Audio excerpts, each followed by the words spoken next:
light is red, the kids are in bed, which means it is time for Mile High Musings with me, Aaron Yowell, right here on IE Sports Radio, your direct feed for all that is sports.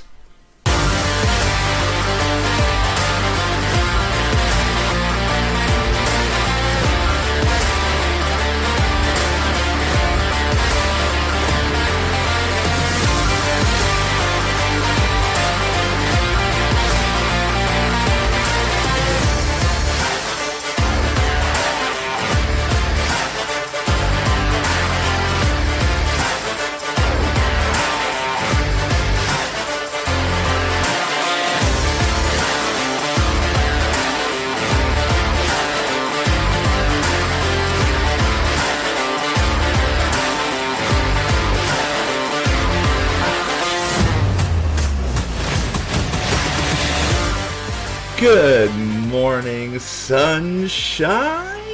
Welcome to episode 17 of Mile High Musings here on IE Sports Radio, your direct feed for all that is sports. I hope you had a fantastic week. I'm your host, Aaron Yowell. My gosh, y'all, we have got a lot to get to this morning. I will tell you that there's a lot to talk about, but first, ladies and gentlemen, boys and girls, sports fans of all ages, it is time we ascend to the top of the peak and breathe in that rarefied mountain air as I bring you sports takes a mile above the rest. I got to be real honest with you. I don't know how many takes I'm going to have this morning. We have so much to report, and I don't like just reporting on this show. But we have a lot to report from the week. But let's get into it on this morning's show. We're going to execute a new segment called Run and Shoot Offense.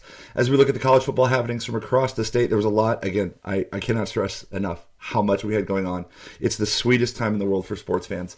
And then we're going to stay on the gridiron, and we're going to revel in the fact that the Broncos did something for the first time in forever. That's right. Cue the Frozen music. For the first time in forever. What, Daddy? Sorry. The Avs played a couple of games this week, and the Nuggets played a whole heck of a lot of basketball, including kicking off that new in-season tournament. But before we get to the good, ladies and gentlemen, let's handle our business.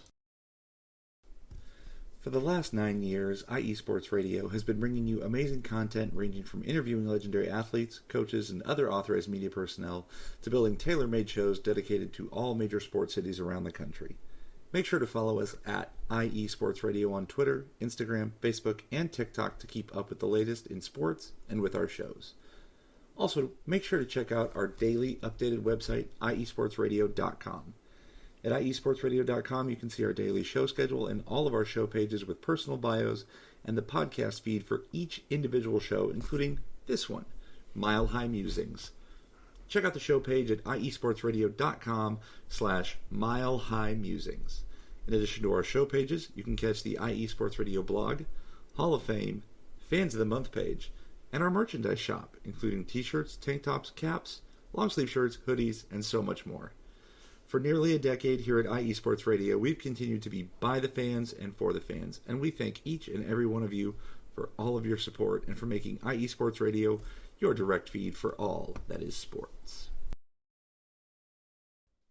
What's good, sports fans? It's your boy Aaron Yowell from Mile High Musings here on IE Sports Radio, your direct feed for all that is sports, and I am super excited to tell you about a new sponsor on the network, Planet Jerky Premium Brisket Beef Jerky. Planet Jerky is the official jerky of the 2022 California League champion Lake Elsinore Storm Single A affiliate of the San Diego Padres. This all-brisket beef jerky offers gluten-free options, contains no MSG, no sodium nitrate, is low in sugar, and high in protein. That's my favorite part. This is some of the best beef jerky you can get your hands on. Check them out online, planetjerky.com. Once again, a huge shout out to our sponsor, Planet Jerky, Premium Brisket Beef Jerky, the jerky that is on a whole other planet.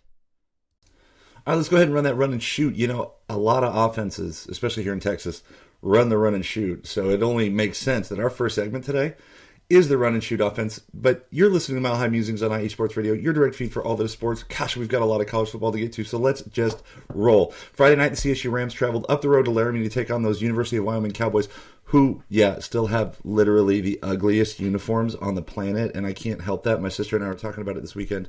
Why did they not change their colors? I don't know. The answer that I had to her was, it's classic. I don't know. plain and simple. The Rams ended up losing 24-15. Rams fall to 3-6 on the season and 1-4 in the Mountain West. Saw a lot of things on social media as I was flipping through the takes after the game about this is a rebuild. This is a rebuild. Their rebuild looks a lot different than CU's. And they're really close to the same record. Crazy. Air Force Falcons lost their first game in 13 this weekend. I did not see this one coming, but Army storms in and beats the Falcons 23-3. The rushing game was shut down yesterday. And that is the entire identity for the Falcons. Their bread and butter. Their battle plan, if you will.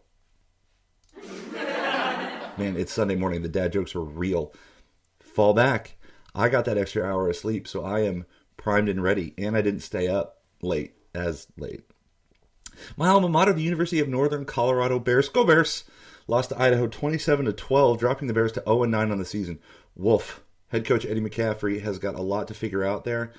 I wish they'd be good at something. They were good at basketball a couple years ago, and then that kind of left because Tad Boyle went down the road to CU.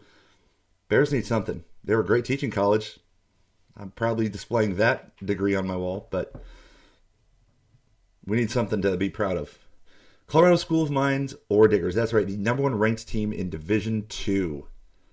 Yes, they clinched a share of the Rocky Mountain Athletic Conference title as they rolled New Mexico Highlands University 77-3. I did not stutter. Oops. I hit the wrong button. I hit the mute button. I did not stutter. 77-3. They're rolling. No. Finally, the big one. Those Colorado Buffaloes hosted Oregon State last night, a late one. Tired of these late kickoffs, man. And I know that I live in Texas and it's a little different, but that's a really hard time to play games. And I'm not making excuses. The Buffs looked like garbage, and then they put it together in the fourth quarter, and they just ran out of time. Buffs fell 26-19. Shedeur Sanders was 24 of 39 for 245 and 2 touchdowns. But like I said, it was a case of too little too late. CU was down 23-5 entering the fourth before their offense started to roll. Buffs couldn't run the ball. Can't run the ball. Straight up. They got no dogs on the offensive line. That's the biggest thing. They have nothing on the offensive line. Oh my gosh. Larry B is in the chat because his cat woke him up. Dude, welcome to the show, Larry B. You are the first person. Well, Taryn jumped in last week right at the end. You are the second person to share a cup of coffee with me and these morning musings from a mile high. But as I was saying, I don't know that promoting Pat Shurmur to play caller this week did darn near anything. Anthony Hankerson led the Buffs in rushing with 14 yards. They got to get some dogs on the offensive line straight up. But that was, ladies and gentlemen, the run and shoot offense. Coach has called a timeout. And on the other side, we're going to stay on the gridiron and talk about those Denver Broncos. Go Broncos! That's right. You're listening to Mile High Musings here on IE Sports Radio, your direct feed for all that is sports. What's up, sports fans? You're listening to IE Sports Radio, your direct feed for all that is sports. I'm your favorite West Coast Wisconsinite, Bernie Bango, and if you're a cheesehead, come listen to my show, Big Cheese Sports, where we road trip around America's Dairyland, previewing, reviewing, predicting, debating, and digging into all that is Wisconsin sports at the college and pro levels. Join me on IE Sports Radio, Sundays at 1 p.m. Central Standard. Bernie out.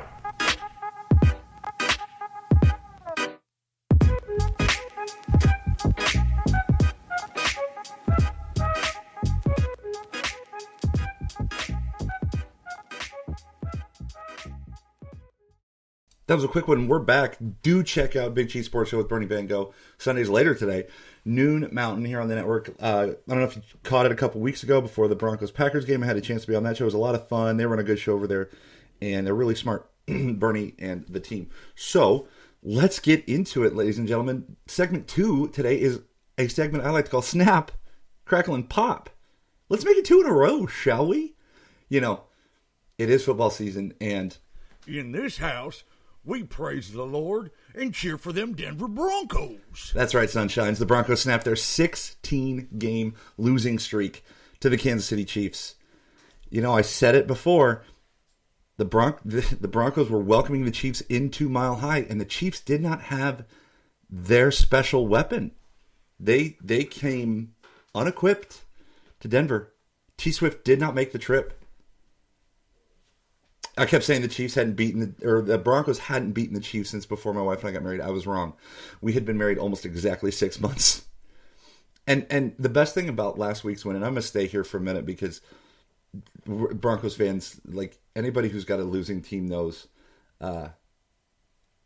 when you get a win, you want to revel in it. It was not a squeaky win last week. No, sir. No, ma'am. The Broncos dominated. That's right, you heard me. Don't adjust your headsets, volumes, dials, nothing.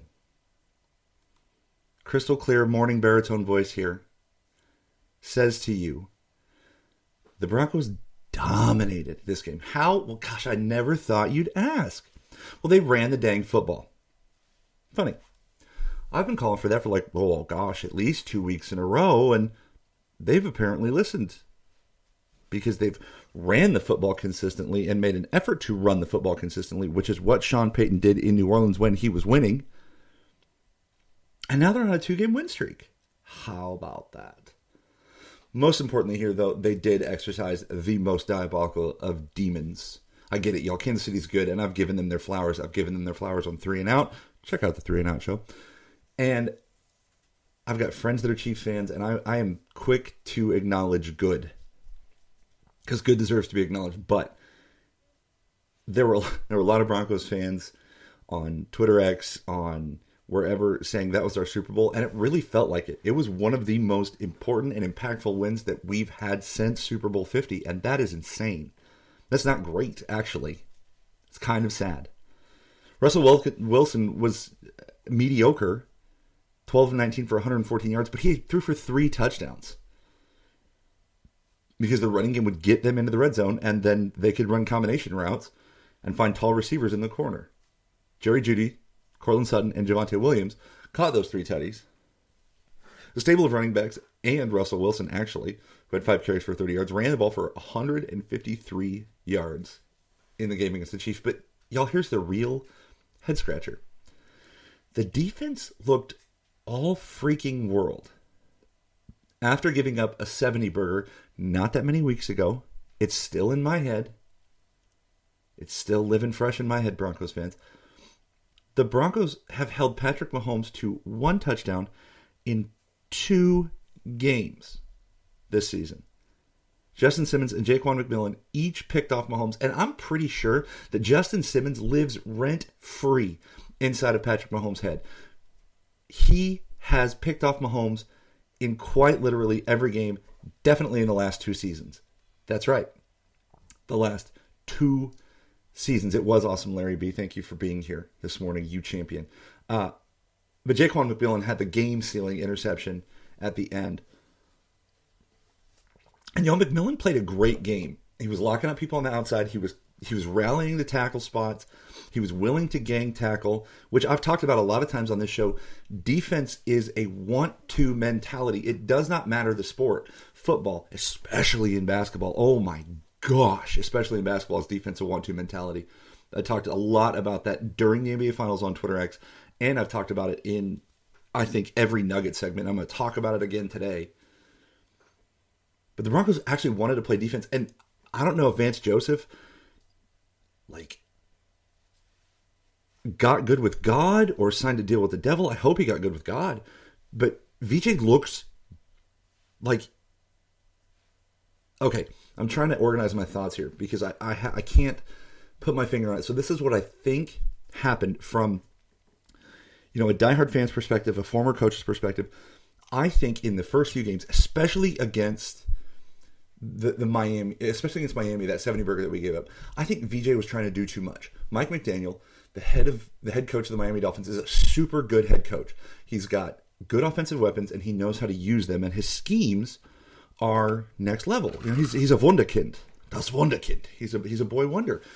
And I think VJ was trying to go out there and out-coach him.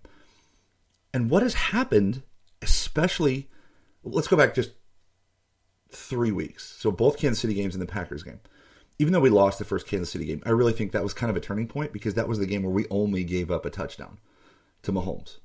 That was the super close one. Vance Joseph simplified the scheme, and he's trusting his players to make plays, which is what you do, especially at the NFL level with guys like Justin Simmons and Pat Surtain. Not to mention, I think, two of the best inside linebackers in the game. If they didn't play on such a terrible team, they would be nationally highly touted. Alex Singleton and Josie Jewell, I think, are two of the best inside linebackers in the game because of all of their versatility. I think VJ simplified the game, which is letting those players shine. Those players aren't worried about all these crazy disguised joker packages and coverages and roll this, and they're executing the game plan and stopping the ball. Singleton led the team in tackles in the Chiefs game with 7. Broncos pass rushers finally got to Mahomes for 3 sacks and 11 quarterback hits. Y'all, clearly, I'm still pumped about it. Our house was screaming lit, and I felt so bad because we were yelling and screaming at the top of our lungs, and my 8-year-old who had felt, or my 8-month-old, my 5-year-old's in here with me, my 8-month-old who had felt bad all week was trying to sleep. And we kept trying to put her down, and we were screaming, and I was like, well, I can't help it. And we had sound machines going in her room, and we're screaming at the top of our lungs. My 14, almost 15-year-old nephew's calling his buddy who's a Chiefs fan, talking trash, and I'm in the back like his hype man going, drag him! Drag him! It was awesome. I'm telling you. It was our Super Bowl. And that, for anybody who's not a Denver Broncos fan, who's not a diehard like us, it's hard to explain. Think about the team that you always lose to. And you beat them. And you're on the upswing. I don't know. It's the bye week, and some people would say you don't want the bye week to come when you're on a heater. But I think for the Broncos, and for this particular Broncos team, the bye week is coming at the perfect time. They can go back and look at all this film from the last 3 games and go, okay, these are the things that are working. And it's not like they have film against a bad team. Kansas City is not a bad team. I think the Broncos actually kind of figured them out. And so they can look at that film, and they can look at the film against the Packers and get ready for the Bills a week from tomorrow. And the Bills are Jekyll and Hyde. Because there are games where I think Josh Allen and the Bills are freaking world beaters. And I'm going, yeah, I'll watch them on the NFL Sunday Ticket for sure. And then I'll turn them on the next week, and they look like the Broncos. So, excuse me, I think that it's coming at the right time. I think that they don't need to get cute with their game planning. I think they need to stick with what's working. Defense needs to come out, kick butt, and take names. Straight up. Broncos will be back out at a week from Monday, like I said, in Buffalo. Shout out to the Buffalo Huddle. Patty. Looking forward to that game, though. And we've already talked about it. We're 8 days in the future. We will be watching the Manning cast because, you know, Peyton Manning lives in a very special place in the hearts of all Denver Broncos fans. He is quite literally one of the smartest sports minds I've ever listened to on broadcasts or whatever. And the fact that he played for us and won a Super Bowl with us means that dude is a legend forever in my heart. And I want to see his analysis of this Broncos team versus the last time he had a chance to watch these Broncos play. I'm looking forward to it. You know what, gang? Let's take another break. And when we get back, we have a lot of basketball to talk about because those defending NBA champion Denver Nuggets were in action often this week. You're listening to Mile High Musings here on IE Sports Radio, your direct feed for all that is sports.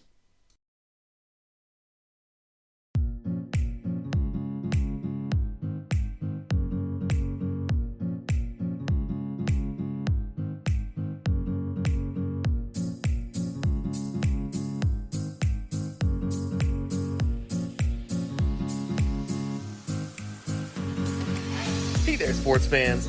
Are you looking for a sports show that maybe isn't 100% about sports? Then you might want to check out the Sports Couple Perspectives right here on IE Sports Radio, your direct feed for all that is sports. Most sports shows cover only scores and stats, and while we're not opposed to that, we dig a little deeper into sports issues and some of the hottest topics in athletics. In addition to sports, we take a journey through my neck of the woods, pulp culture, with movie reviews of both sports and non-sports films. Speaking of pop culture, make sure to participate in our game nights, where we quiz each other on our specialties, and you, the listeners, can win IE Sports Radio apparel. We always have a great time learning more about each other's worlds, one show at a time. So join us each week on the Sports Couple Perspectives, right here on IE Sports Radio, your direct feed for all that is sports.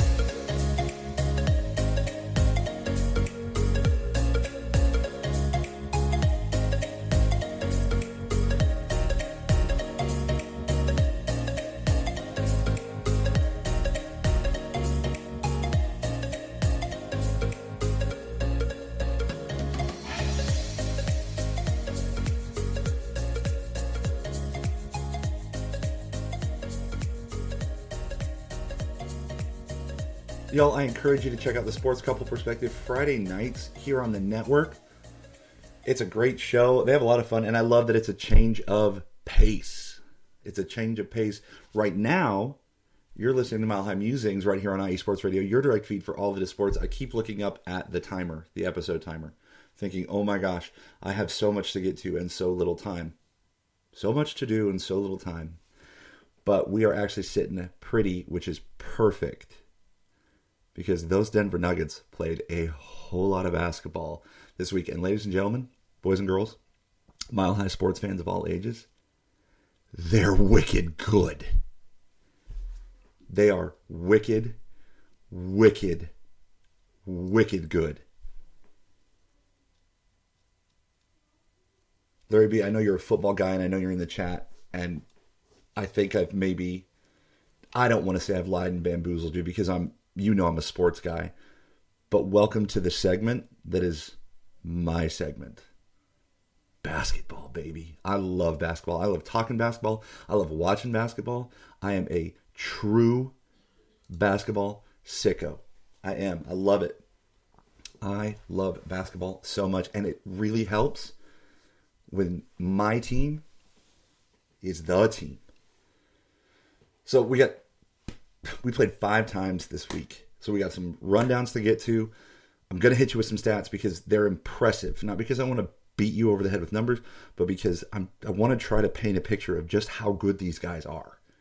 And then, of course, I do have some takes on this one. I guess I've brought in more takes than I thought I would. College basketball does, in fact, start tomorrow, Larry B. And I've got my eye on all of those Colorado teams, but I also, because of positive past experiences, I have my eyes on the KU Jayhawks. That's my college basketball team that does not reside in Colorado, that I love to watch. That is a long story for a different time and a different podcast. But let's go through this. I wanted to call this segment Fast Break, but we have a whole show on the network called Fast Break. You should definitely check them out Sunday nights on the network. Let's do this. Last Sunday, Nuggets played at Oklahoma City. Remember, it was one of those weird matinee tips, and I thought, that's a trap game. Nope. Nuggets had a bounce-back game of sorts. They had an ugly win against Memphis the Friday before, and Jokic put on a masterclass. Chet Holmgren, welcome to the NBA, and welcome to guarding the best player in the league. Jokic had 28 points, 14 rebounds, and 5 assists. MPJ went off for 20 points and 9 boards. Jamal Murray, 19 points, 8 assists. And Peyton Watson, who I was so skeptical about him at the beginning of the year. You know, he's a first-round pick from UCLA. He played next to no minutes at UCLA. But Calvin Booth saw something. General manager Calvin Booth saw something in him in the workouts and said, that's our guy. He's long. He's athletic. And if he wants to play defense, there's that concept again. If he wants to play defense first, y'all, he could be a defensive player of the year candidate further down the road. But P. Watt had 17 off the bench, and Christian Brown, Kansas Jayhawks, had 13 points off the bench. And CB's playing that 6-man role right now, and he's playing with the starters in rotation, and it's working. I think it's working. You can tell that he's worked a lot on ball handling. He's a lot more confident with the ball in his hands, and table setting for the Nuggets, which is something they desperately needed in losing Bruce Brown, who was confident with the ball in his hands, who was willing to table set. But Christian Brown is still doing the things that he did in the NBA Finals to get him playing time. A rookie playing time in the Finals. We had the CB game, Game 3. We had the Christian Brown game. So, Nuggets win 128-95. Monday, back at home against the Jazz. Another ugly one, but again, division opponent. Back-to-back. Nuggets win 110-102. Jokic with a triple-double, baby. He's in full go mode, y'all. I've been watching this guy for a long time, and he is more locked in than ever. Yeah, he's playing that like aloof. I have told y'all since the beginning of time, since the beginning of this podcast, his whole I don't like basketball, it's just my job. It's a bit. And I told you last week, he's a sicko. Y'all, he's locked in. Triple-double, 27 points, 10 boards, 11 assists. Dubs are dubs, no matter how ugly they are. In any sport. But here's the thing. Jokic, 11 assists, 1 turnover. 1 turnover. 11-to-1 ratio is ridiculous. Aaron Gordon had 21 points on 10 of 12 shooting. He missed 2 shots. And it's not like AG is just dunking the ball. He's playmaking. He's table setting as well. That's one of the things I love about this Nuggets team is that they all can handle the ball and they all can get the offense going. Not for themselves. They get the team offense going. And AG's shooting threes. He's, shooting contested jump shots from the block. But 10 of 12, Jamal Murray, 18 points, 14 assists, only 3 turnovers. Jazz could be good later, but they're not as good as the Nuggets. Wednesday, Halloween hangover game, y'all. Nuggets traveled up to Minnesota and got whooped. 110-89, the Nuggets fall. We said it. Again, this show didn't start until after the NBA Finals, but anybody that wanted to engage before, the Timberwolves gave the Nuggets their best and most intense competition in the playoffs. Full stop. Sorry. I still believe it. I still go back and watch tape. I still go back and look at those games. The Timberwolves were the best competition against the Nuggets in the playoffs, and you saw why on Wednesday. Now, there was a lot of Twitterverse overreaction on Wednesday about, the healthy Minnesota team's going to stomp the Nuggets in the finals, or in the playoffs. No, they're not. This is a game in October, it was November 1st, actually, on this day, and the Nuggets ripped off 4 in a row and looked like the defending champions, and Minnesota came into that game with literally everything to prove, and were playing with house money. And they whooped us, and they were good. Don't get me wrong. Again, good acknowledges good. They were good. Don't get me wrong. But come find me in April, and that team does not beat the Nuggets. Because the Nuggets they'll all be tuned in. Jokic still had 25 and 10, but he had 0 help on Wednesday night. 0 help. And then Friday night, Friday night was wild because it was game 1 of the NBA in-season tournament versus the Mavericks. And the Nuggets debuted new jerseys and a new court design, and everybody's rolling out the new city jerseys now for the tournament, for the in-season tournament, and these new courts that look like NBA 2K, my court designs. And at first I was like, yeah, those are pretty cool. Like, I get it. And after days, a couple days removed, I've looked at more highlights after watching the game. I've looked at stills. Y'all, the court is awful. It was hard for me. And I'm trying to be an old man like I can't see, but it's hard for me to see boundary lines. And I know they can see it there. But the all blue was not the Denver blue. And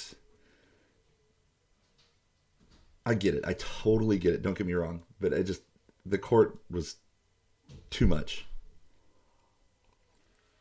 And then the fact that you throw black jerseys on that court made it really hard to pick out players at some point. And I did finish the game on my phone versus the TV because I was trying to relax and go to bed, and I stayed up for the whole thing because I'm a sicko.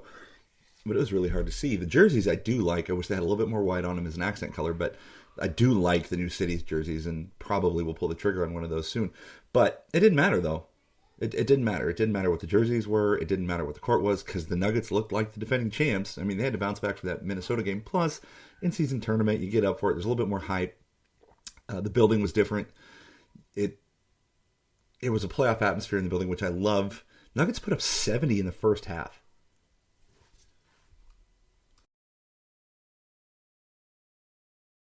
Thank God for a mute button. 70 in the first half, thanks to a Jokic buzzer beater, and he hit it and he screamed. a feral, like, I'm in this scream. And I only saw that from Jokic in the playoffs last year. So he is dialed in. And at first, I kind of felt like the in-season tournament was a marketing ploy in a bit. And I still think it kind of is, but the Nuggets took it super serious. Nuggets ended up winning 125-114. Jokic went full MVP mode, y'all. 33 points, 14 rebounds, 9 assists on 14 of 16 shooting. We call that a Sombor double, ladies and gentlemen, where he almost gets the triple-double. MPJ had 24 points and 9 rebounds. Mike not only put in 24 points and 9 rebounds, but he locked up Luka. When Mike was against Luka Doncic, who's a very good player, dude cries too much, though. I tweeted it out during the game. Luka is real good, but I haven't seen a player cry that much for fouls in a long time. And there's one play in particular where he goes in, Luka hits a tough shot, a mid-range shot, thought he got fouled, and he stops and says something to the ref for a minute. Jokic literally takes the ball out of the bottom of the net, steps behind the baseline, throws a long pass to KCP, and then KCP throws it to AG for a dunk, all because Luka was back there crying.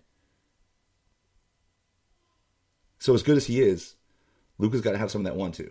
And if he does, look out. He's going to dominate the league because he's big and strong and very talented.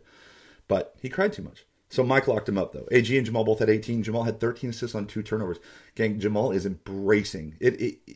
Right now it's the year of the Nuggets, not just the year of Jamal, because Mike's playing, AG's doing the yeoman's work. Boom. And then last night, on a back-to-back, the Bulls came to town. Bulls were also on a back-to-back. They had just played the night before in the tournament, but the Nuggets dominated. 123-101, y'all.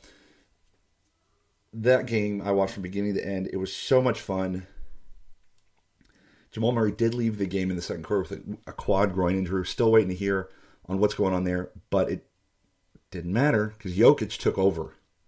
Jokic went for 28, 16 rebounds, and 9 assists, another Sombor double. Jokic was plus 33 in 33 minutes. So every minute that he was on the floor, his team was 1 point better than the Bulls. That's ridiculous. Plus 33, their offensive rating, and this is statistics that I will get into if I ever get to go on the Fast Break show, but their advanced metrics are record-breaking. Like, this team is on pace to be not only the best offensive team in the history of the NBA, but currently they are the best half-court defensive team in the NBA, which I never, ever thought I'd say about the Denver Nuggets. Michael Porter Jr. had himself a game. Mike put in 27 and added 6 boards. AG had 15 points and 12 boards, and KCP poured in 10. Reggie Jackson scored 16 off the bench, and Christian Brown again with 10. Nuggets flat out dominated last night. Nuggets are 6-1. And just like last week, I dare you to show me a team better, scarier, and more impressive than these Denver Nuggets right freaking now. Let's take one more break, and on the other side, we're going on the power play. You're listening to Mile High Musings on IE Sports Radio, your direct feed for all that is sports.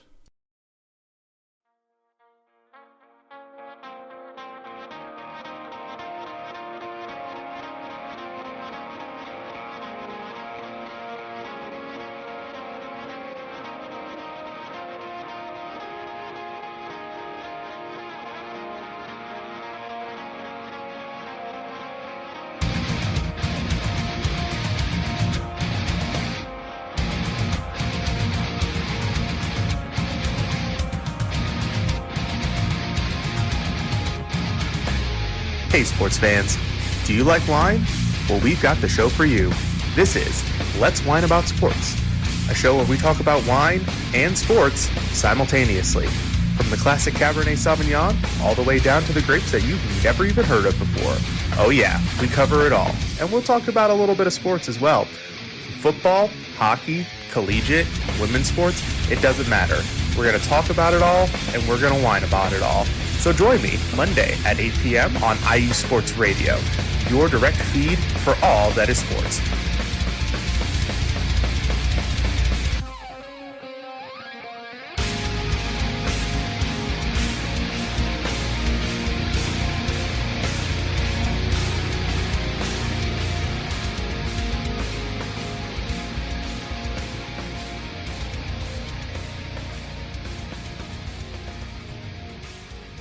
Y'all, we're back. Thanks for being with us this morning on Mile High Musings here on IE Sports Radio, your direct feed for all that is sports.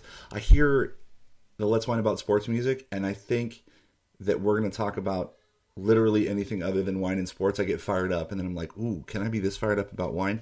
Well, not on a Sunday morning, I can't. But definitely maybe on a Saturday. Check out the show. Y'all, thanks for being with us again. If you're an everydayer, I appreciate the heck out of you. Give us a review wherever the heck you get your podcasts. And spread the word. Give us a follow on Twitter X at milehighmusings_IESR. Check out all of the shows on the network. IESportsRadio.com. You can search us all up on Twitter X. We're on Instagram. Y'all, we're everywhere. And the cool thing about Instagram and on Twitter is we do fandom every week. It's usually, before Sundays, before football games. But all of our hosts post videos, and it's a lot of fun to see, to see the host because it's an audio medium, but just to listen to them talk about their teams. And I got to shout out my boy Drewski. I feel like I do it every week, but, North Texas boys got to stick together. I watched that man's journey through the World Series, and I am so happy for him and all the Rangers fans out there. The Rangers winning their first, I know I'm going off script, but I'm going to tie it back to Colorado, so hang with me. Rangers win their first World Series in franchise history, and as a Nuggets fan who just experienced their team winning their first NBA championship in franchise history, I can totally relate with what all the Rangers fans are going through. All that to say, it was fun to watch Drewski on social media, at games, being excited, at the parade. Check us out. That was the weirdest and longest roundabout way to say check us out on all the social media things, gang. Let's go on the power play. Our Colorado Avalanche seem to be riding the roller coaster. They are very Dr. Jekyll and Mr. Hyde. And the last week, Sunday, they played one of those weird matinee games against the Buffalo Sabres. Shout out Patty again and the Buffalo Huddle, and got whooped 4-0. I had the feeling that was a trap game. I got to be honest with you, I had a feeling that the Nuggets game last night was a trap game, and I was wrong.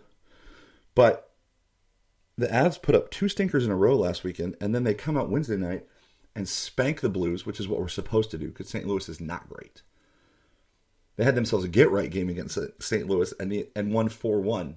Mikko Rantanen, y'all, I haven't seen a power forward like him since Peter Forsberg back in those days. Scored a power play goal, his 6th this season, added an assist. Mikko is so good, and if it weren't for Connor McDavid and Connor Bedard, more people would be talking about Mikko Rantanen. But that's fine. He's ours. He can be our little hidden secret. It'll be all good. Alexander Georgiev set this one out, and so Ivan Prosvetov got his first start with the Avalanche, and he had a great game. Now, granted, it's the Blues, and the defense played well in front of him, but, it's good to get your first win. Cale Makar tallied 2 assists, and McKinnon also had 2 assists. My boy, Nate. And then, that was the Dr. Jekyll, and then the Mr. Hyde comes out, and we traveled to Vegas last night. And Vegas is very good, and I've said this before.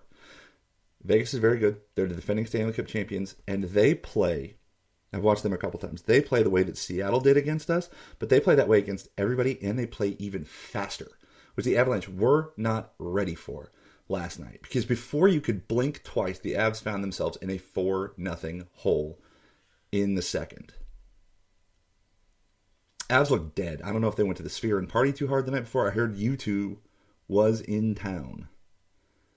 I said that weird. U2, like I was going to say YouTube. U2 was in town. So I don't know if the Avs were at that concert at the Sphere, but they looked dead. Because Vegas, like I said, is fast, and they looked fast. And the Avs were they were doing what they did against Pittsburgh and Buffalo. Turn the puck over, being too fancy. There were a couple, no-look behind-the-back passes that I was, screaming at the TV. And last night was really hard. I had CU on one monitor. I had the Avs on another. I ended up moving to the studio because I tweeted during the game, there is not enough TVs in here. So I had CU one place. I had the Avs one place. I had the Nuggets one place before that game ended. And it was just hard to keep everything straight. But I saw a couple behind-the-back passes in the Avs game, not the Nuggets game. And it filled me with rage, unmatched. Final score was 7-0 Vegas. Avs give up a touchdown. Defense looked flat out terrible. They're getting too cute. Every time the Avs lose, they're playing too cute. It's like I was talking about with the Broncos defense back in that segment. Simplify the game, and it's easier for you. When the Avs are beating everybody and looking like they have a shot, because right now I don't think they're getting past Dallas or Vegas in the Stanley Cup playoffs. I'm telling you that right now. Welcome to Realness with Aaron on Mile High Musings here on IE Sports Radio, your direct feed for all that is sports. Playing like this, they're going to get whooped. They will get bounced in the first round again. For sure. But when they simplify the game, they can beat anybody. It's very frustrating. You know, they have nights where they look great regardless of competition, and then in these 3 losses, they look like that team from a couple years ago when they finished dead last in the league. Very perplexing, my friends. I will tell you that the switch to the mornings has been wild. I like it because I get all of my thoughts out of my head, and then I get to just be on a Sunday. Sundays are my favorite days because they're usually the slowest days in our house. But it also is making for very short episodes, I feel like. When I was going Sunday nights, I feel like I could talk for an hour and a half, and I had to stop myself. Right now, I'm looking up at that clock again going, we're 40 minutes in, and I'm about to put a bow on this dang thing. I don't know. But let's put a bow on it, gang. Coming up this week for our teams, the Nuggets play Monday at home against the New Orleans Pelicans. That's a 7 Mountain tip. Wednesday at home against the Golden State Warriors. Oh, that's going to be a good game. On ESPN, 8 o'clock Mountain. And then Sunday against the Houston Rockets in Houston, 5 p.m. Mountain tip on that one. Y'all, I'm telling you, that Wednesday game, that's going to be appointment television. Golden State versus the Nuggets. Nuggets have had their number in the past. It's going to be a good game. Avalanche play Tuesday at home against the Devils. 8 Mountain puck drop on TNT. And Thursday at home against the Kraken. 7 p.m. Mountain puck drop. And then Saturday against the Blues again at home. 7 p.m. Mountain. So now we're getting the alternating schedule, which for sickos like me makes it a lot easier. Broncos play a week from tomorrow, Monday Night Football against the Bills in Buffalo. CU Buffs play at home against Arizona. Kickoff right now is TBD. And then, as we talked about very briefly on the show, college basketball starts tomorrow. Townsend goes into the Foam Dome, Coors Arena, right there in Boulder, and plays CU. Larry B's calling it a cupcake game, and it is. CSU hosts Louisiana Tech, should be a good game, and Air Force hosts Portland State. I don't know if that's a cupcake game because Portland State has made the tournament in the last couple of years and have been a tough out as a 16 seed. So, but that's CU kicking in that we make it to the tournament. We play in the Pac-12. Pac-12, always a good basketball conference. Lots of sports going on. DU hockey, thank you for this one, Larry. DU men's hockey is ranked 2 in the nation. Y'all, DU men's hockey is consistently good. They do know how to play hockey in Colorado. It's cold, so they should. That's all I'm saying. But we're going to go ahead, ladies and gentlemen, and we are going to get gone for the week. I hope that you have a fantastic freaking week. I know that I have missed some games, but check us out on Twitter X. Check out all the other shows on the network. I appreciate you sharing your morning cup with me, and it has been an amazing, amazing week. Give us all a follow. Go Pios, that's right. And, this one's for Taryn. In this house, we praise the Lord and cheer for them Denver Yes, Broncos. we do. Ladies and gentlemen, thank you again for being with us. It's your boy Aaron Yowell signing off from the top of the mountain and giving you a big old fat mile high salute. Stay good, sports fans.